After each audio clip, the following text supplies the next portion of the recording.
Tunalitukuza jina la Bwana Mungu wetu aliye mtakatifu, aliye Bwana wa uzima, aliye Baba wa vita, asiyeshindwa. Tunajikumbusha katika kitabu cha Mathayo, tunakutana na habari za mpakwa mafuta ambaye ni Yesu Kristo, ambaye huyu mama yake Yesu, Mariamu, alikuwa ameposwa na Yusufu, lakini Yusufu alipoona Mariamu ana ujauzito akataka kumwacha kwa siri. Lakini na malaika wa Bwana anamtokea Yusufu, anasema usimwache Mariamu, kwa maana mimba hii ni kwa uwezo wa Roho Mtakatifu. Ukisoma ile Mathayo 1:21, malaika wa Bwana anamwambia ambaye ni Yusufu, anasema Mariamu naye atamzaa mwana, na huyo utamwita Yesu, atakaye waokoa watu na dhambi zao. Kwa hiyo malaika wa Bwana akamwambia ambayo yatakayojiri, kwamba huyu mtoto Yesu ambaye ni mpakwa mafuta wa Bwana, kazi yake atakuja kuwaokoa watu na kuwaokoa katika maovu yao yote, kwa maana huyu alikuwa ni daraja kati ya Mungu na wanadamu.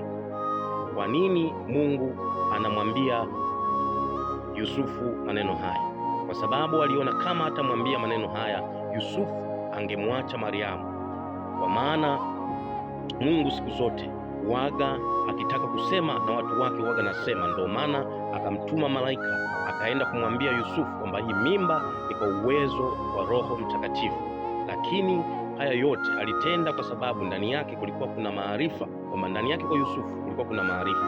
Kwa hiyo mwana wa Mungu, dumisha sana ushirika wa kumpenda huyu Mungu, kwa maana huyu Mungu anapenda wampendao, anatafuta zile roho zinazomwabudu katika roho na kweli. Kwa sababu Mungu, unaona, anampenda Daudi kwa sababu alikuwa anamwabudu Mungu katika roho na kweli. Lakini ukisoma kitabu cha Zaburi ile ya 25 na ule mstari wa 11, unaona Daudi anajiungamanisha kuhusu jina la huyu Yesu mwana wa Nazareti. Anasema kwamba hilo jina lenye utukufu na heshima limekuwa linisamehe pale nilipotenda uovu, kwa sababu alikuwa anajua kwamba ndani ya ufalme wa Mungu kuna jina ambalo linaweza kumwondolea dhambi zake. Kwa hiyo huyu alikuwa na maarifa kwamba Mungu yupo, Mungu mwaminifu, lakini alikaa katika ile kweli ya Mungu. Kwa maana Daudi pale alipomkosea Mungu alitubu kwa moyo wake wote, kwa sababu alikuwa anampenda Mungu kutoka ndani ya moyo wake. Kwa hiyo mwana wa Mungu, dumisha sana ushirika wa kutafuta maarifa ya kimungu. Lakini ukisoma tena Zaburi ya 77 na ule mstari wa 9, Daudi anasema kwamba lile jina lilo tukufu limenigofisha na mali limemtakasa, amekuwa kiumbe kipya katikati ya wanadamu. Kwa sababu gani? Kwa sababu ndani yako ukiwa na Mungu, ndani yako ukiwa na Yesu Kristo, yeye atakutakasa, utakuwa kiumbe kipya, utasamehewa ndani yako utakuumbika uokovu wa Mungu ndani yako. Kwa maana haya yote yalitabiriwa na manabii kwamba huyu Yesu atakuwa mwana wa Mungu ambaye atakuwa daraja kati ya Mungu na wanadamu. Kwa hiyo hilo ni jina alilokimbilimiwa, jina lenye mafuta ndani yake, yale mafuta yaliyoko ndani ya Yesu Kristo, kwamba kila kiumbe kinatiishwa chini ya mamlaka ambayo alipewa na Mungu Baba, kwamba yeye ni Mwokozi, ataokoa viumbe vyote, atawatakasa wanadamu kwa jina lake takatifu. Kwa hiyo wana wa Mungu, tudumishe sana ushirika wa kutafuta ukuu wa jina la Yesu. Ukuu wa jina la Yesu umebeba azama, umebeba utajiri, umebeba ufalme, umebeba mamlaka, umebeba utukufu na heshima. Kwa maana siku zote ukirikiri jina la Yesu kwa imani, ukatenda kwa imani, hakuna jambo lolote lisilowezekana kwa Mungu. Kila kitu kinawezekana kukiri kwa imani, kwa maana baba zetu walikiri kwa imani, wakamtegemea Mungu, lakini Mungu akatenda sawasawa na ukiri wao. Mungu akatenda sawasawa na kuamini kwao, kwa sababu kipimo kile unachopima ndicho Mungu atakakupimia, mwana wa Mungu. Kwa hiyo dumisha sana ushirika wa kutafuta ukuu wa jina la Yesu, ndiyo Mungu atakapokuinua katikati ya mataifa na makabila. Utakuwa kichwa uingiapo, utokapo, ukaapo, tembeapo. Nuru ya Mungu itakuzukia, nuru ya Bwana itakuwa taa ya maisha yako. Kwa hiyo dumisha sana ushirika, kukaa katika ile kweli ya Mungu. Utamwona Mungu wa Ibrahimu, Mungu wa Isaki na Yakobo atakushika mkono katikati ya mataifa na makabila, wataijiria ile nuru yako, kwa maana watauona mkono wa Mungu juu yako. Kwa maana vile vyema anasema zile baraka katikati ya mataifa ataviamuru vitakuja, kwa sababu wewe umekiri ukuu na mamlaka zake. Kwa maana uaminifu wa Mungu utatembea katikati ya maisha yako, kwa maana Mungu anatafuta watu waaminifu ili aonyeshe utukufu wake. Kwa hiyo mwana wa Mungu, dumisha sana kumpenda huyu Mungu, dumisha sana ushirika wa kukaa katika ile kweli ya Mungu. Utamwona Mungu akikupigania katikati ya mataifa na makabila.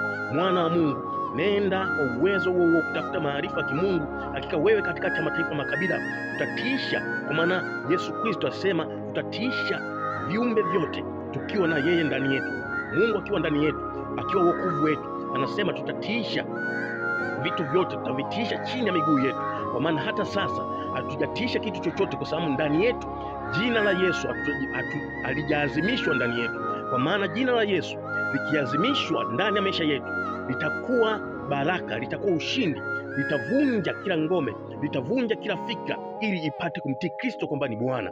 Kwa hiyo mwana wa Mungu, neema ya Kristo Yesu aliyetukirimia Mungu tangu hata kuwekwa misingi ulimwengu iko upande wetu, lakini sisi tunashinda kuidhihirisha kwa sababu hatukiri ile neema ya Yesu Kristo ambaye ametukirimia Mungu Abrahamu, ukuu wa jina la Yesu, ufalme ambaye Mungu katupa, ametupa kwa sababu sisi ametuumba sisi tutiishi, tutawale, ili Mungu ajitukuze katikati ya sisi. Lakini sisi endapo hatutakubali kukaa katika yale maarifa ya Mungu ambaye ametupa sisi, hakika hivi vitu hatutavitiisha. Kwa hiyo mwana wa Mungu, tudumishe sana ushirika wa kuvitiisha hivi vyote, kwa sababu jina la Yesu tuliopewa wanadamu ili tuokoe sisi na dhambi zetu. Sasa neema hiyo ya Mungu imejifunua katika maisha yetu. Kwa hiyo mwana wa Mungu, dumisha sana kumpenda huyu Mungu.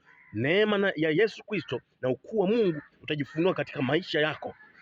Utaziona neema na kweli zikufunika katika maisha yako. Utaziona baraka na kweli zikufunika maisha yako. Wanakupa neno la matumaini siku ya leo. Hakika wewe Mungu ukimpenda kwa moyo wako wote, ukimpenda kwa maadili na kwa neema, ukitafuta maarifa ya kweli ya Mungu, huyo Abraham aliyewatoa uzao wake wa kwanza ambao ni wana wa Israeli, uzao wa Yakobo, akawaleta katika nchi ya maziwa na asali, na wewe Mungu atakupigania katikati ya mataifa na makabila. Kwa hiyo neema ya huyu Mungu ikufunike, ukayaone matendo makuu ya huyu Mungu yaliyotabiriwa na manabii Isaya, aliyesema hayo yatatokea katika maisha yako. Kwa maana neema ya Kristo Yesu itakufunika katika maisha yako. Utaona mkono wa Mungu aliye hai, utaona mkono wenye ushujaa na mamlaka. Yeye ni Mungu wa ajabu, yeye ni Mungu mtenda miujiza. Kama aliweza kuwafunikiza na maji wale majeshi ya Farao, hata leo anaweza kupiga adui zake kwa mkono wako wenye nguvu. Kwa hiyo mwana wa Mungu, Mungu wetu ni Mungu aliye mwaminifu. Nenda kwa neema ya Kristo Yesu, mkono wa Mungu ukufunike kwa neema yake. Barikiwa sana kwa upendo wa Kristo Yesu. Amen.